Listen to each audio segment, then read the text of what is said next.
মালদ্বীপের আরেকটা এপিসোডে আপনাদেরকে স্বাগতম। এখন সকালের ব্রেকফাস্টটা শেষ করব। ব্রেকফাস্ট শেষ করে দেন হচ্ছে গিয়ে কিছু জায়গা এক্সপ্লোর করব।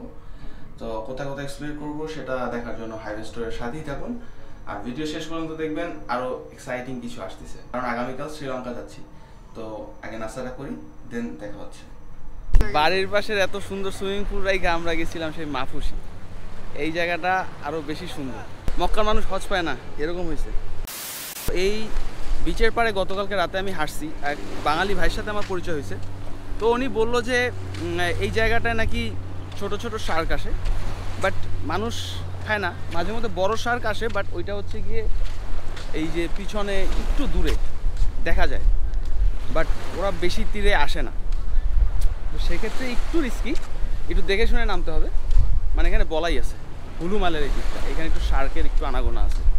তো সেই দিক থেকে একটু সাবধানতা অবলম্বন করতে হবে অবশ্যই। আর আমার সাথে যারা আসছে তাদের ফ্যামিলিতে বাচ্চা আছে, তো বাচ্চা দুইটা মেনলি আমার সাথেই নামার সময় অনেক সময় আমার সাথে থাকে। ওদেরকেও একটু দেখে শুনে রাখতে হয়। হুলুমালের বিচটা আসলেই সুন্দর, মাফুসির থেকেও বেশি সুন্দর। হুলুমালের বিচে ঘুরলে মনে হয় না মাফুসি যাওয়ার কোনো প্রয়োজনীয়তা আছে।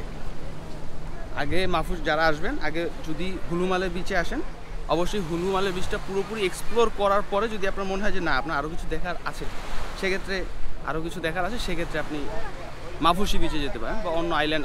আমি প্রেফার করি অন্য যে সকল আইল্যান্ড আছে ওই আইল্যান্ডগুলো যান। মাফুসিতে থাকার খুব একটা প্রয়োজনীয়তা নাই, মানে দেখার কিছু একটা নাই তেমন কিছু। আর পানিতে এত পরিমাণ গোসল করছি যে এখন এত টায়ার্ড লাগতেছে যে যাবো না। যেমন আজকে 3 ঘন্টা টানা 3 ঘন্টা পানিতে, সকালে 10টায় নামছি, কারেক্ট 1টার সময় উঠছি, 11-12-3 ঘন্টা গোসল করছি। পানি থেকে উঠতে ইচ্ছা করছিল, কারণ উপরে যে পরিমাণ গরম, পানিতে ঠান্ডায় বেশ ভালো লাগতেছিল, যার কারণে উঠি নাই। আর এখন আমরা খাওয়া দাওয়ার পরে একটু রেস্ট নিয়ে এখন বের হয়েছি। এখনও সমুদ্রের পাড়েই বসে আছি। সমুদ্রের পাড়ে বেশ সুন্দর একটা জায়গা আছে, এই জায়গাটা বসে আছি একদম আমাদের হোটেলের অপোজিটেই। এখান থেকে একটু সামনে যাব, সামনে একটা পার্ক আছে শুনছি, ওই দিকে একটু হাঁটবো, যদি ভালো লাগে ঢুকবো। আর আমি যেই জায়গাটা আছি এই জায়গা থেকে সেন্ট্রাল পার্কের দিকে যাচ্ছি। আর হাতের ডানেই মোটামুটি 4টা আমি ছোট ছোট মাঠ দেখতে পারলাম। একটা হচ্ছে কি ভলিবলের জন্য, একটা হচ্ছে ফুটবলের জন্য, একটা ক্রিকেটের জন্য, একটা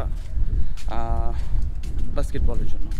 তো আমি এখানে দেখলাম যে মালদ্বীপে প্রতিটা মানে ছোট ছোট জায়গা জুড়েই বেশ কিছু খেলার, আমরা যেটা টার্ক বলি বাংলাদেশে, এখানে টার্ক না, এটা মাটি, বাট খুব সুন্দরভাবে করা টার্কের মতো।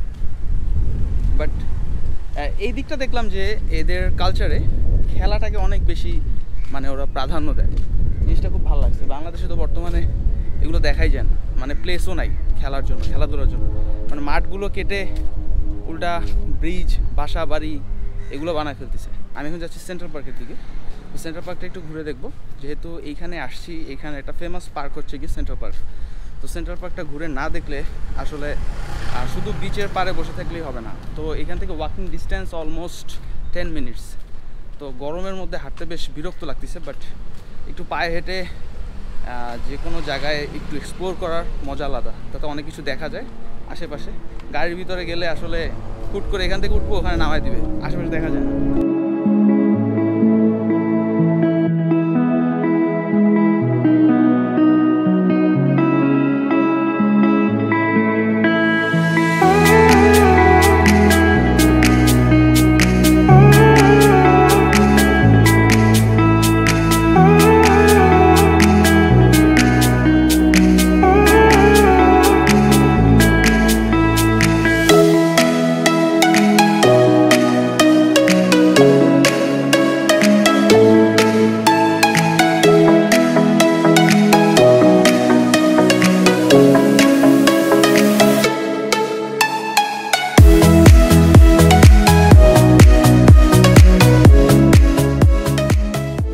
পার্কের সব কিছুই ঠিক আছে, বাট ফুল টুল পাতা টাতা পরে পানিটা একটু নষ্ট।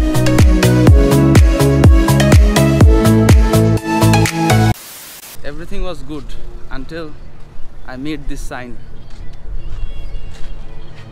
একজন টিকটক লাভার ওইখানে আছে, যার কারণে আমি ওখানে গেলাম না। আমি এখন যে ব্রিজটার কাছে আছি, এই ব্রিজটার এরকম আরও 4টা ব্রিজ আছে, যেটা হুলুমালের সাথে আরও একটা দ্বীপকে অ্যাটাচ করছে। আর এই জায়গাটা পুরোটা ছিল একটা সাগর, মানে এই জায়গাটা পুরোটা সাগর ছিল, আর যেটাকে আরও মানে বালু সিমেন্ট ফালায়া একটু জায়গাটা কমায় জাস্ট একটা লেকের মতো বানায় দিছে। বাট পানিটা আসলে সুন্দর।